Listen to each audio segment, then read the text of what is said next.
Hello అండి అందరికీ. నిచ్చెనిమ్మ చూసారా? సేమ్ అని కమలాకాయలో ఉంటుందండి, కానీ చిన్నగా ఉంటాయి. చాలా పులుపు ఉంటుందండి ఈ కాయ. సి విటమిన్ అయితే మనకి ఇందులో పుష్కలంగా ఉంటుంది. చూడండి, చూడటానికి ఎంత అందంగా ఉన్నాయో. చిన్న చిన్న కాయలు ఎల్లో కలర్లో. ఇవైతే పులిహోరకు బాగుంటాయండి.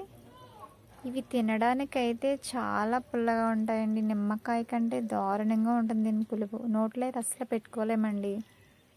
దీని పులిహోర కింద కానీ లెమన్ వాటర్ కానీ మనం కలుపుకొని తాగొచ్చు. ఫ్లేవర్ బాగుంటుందండి, బత్తాకాయ ఫ్లేవర్ ఉంటుంది.